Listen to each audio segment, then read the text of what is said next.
Super 6 super hit సవాళ్లున్న సంక్షేమం అభివృద్ధి వైపు అడుగులు వేస్తున్నామంటూ భారీ సభను నిర్వహించింది అధికార కూటమి. ఈ సభా వేదికపై నుంచి ప్రత్యర్థి పార్టీకి హెచ్చరికలు పంపించింది, సవాళ్లు కూడా చేసింది. ఏడాదిన్నర పాలన ప్రోగ్రెస్ ని ప్రజల ముందు పెట్టింది.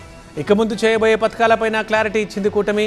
ఇక కార్యకర్తలకు సూచనలు కూడా చేశారు మూడు పార్టీల అగ్రనేతలు. ఏపీలో మూడు పార్టీలు అధికారంలోకి వచ్చిన తర్వాత మూడు పార్టీలు సూపర్ 6 సూపర్ హిట్ పేరుతో భారీ బహిరంగ సభను నిర్వహించాయి. ఈ సభ రాజకీయాల కోసం కాదు, ఓట్ల కోసం అంతకంటే కాదన్నారు సీఎం చంద్రబాబు. వైసీపీకి దమ్ముంటే అసెంబ్లీకి రావాలని చంద్రబాబు సవాల్ విసిరారు. ప్రతిపక్ష హోదా అడగకుండా అసెంబ్లీకి రావాలని అవునా కాదా అని అడుగుతున్నా. అవునంటే గట్టిగా చెప్పండి, కూడా చెప్పండి, అసెంబ్లీకి రావాలి. తమ్ముళ్ల స్పీడు, సేన జోరు, కమలదళం ఉత్సాహానికి ఎదురే లేదన్నారు సీఎం చంద్రబాబు. మూడు పార్టీల నాయకులు, కార్యకర్తలు ఎవరూ కూడా అహంకారాన్ని చూపించొద్దు అన్నారు. అవినీతి అక్రమాల జోలికి పోవద్దంటూ జాగ్రత్తలు చెప్పారు సీఎం చంద్రబాబు. నా దృష్టిలో సీఎం అంటే చీఫ్ మినిస్టర్ కాదు, కామన్ మ్యాన్.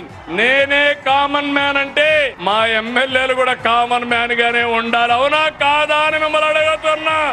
దసరా రోజున ఆటో డ్రైవర్లకు వాహనమిత్ర అందిస్తామంటూ తీపి కబురు చెప్పింది ప్రభుత్వం. ఈ రోజు మీ అందరికి హామీ ఇస్తున్నా, దసరా రోజున ఆటో డ్రైవర్లందరికీ వాహన మిత్ర కింద 15,000 రూపాయలు ఆర్థిక సహాయం చేస్తామని అనౌన్స్ చేస్తున్నాను. ప్రజల కోరిక మేరకే రాష్ట్రంలో పాలన సాగుతోంది అన్నారు డిప్యూటీ సీఎం పవన్. ఆర్థిక ఇబ్బందులు అధిగమించి సూపర్ 6 అమలు చేస్తున్నామన్నారు. రాష్ట్రం బాగుండాలి, యద్భావం తద్భవతి. మీరు ఎలా ఆలోచించారో మేమందరం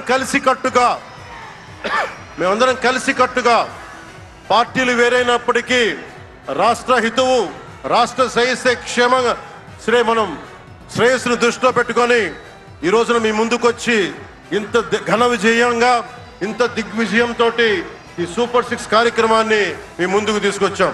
సూపర్ 6 సూపర్ హిట్ సభలో ముక్తసరిగా 3 నిమిషాల్లోనే పవన్ ప్రసంగాన్ని ముగించారు.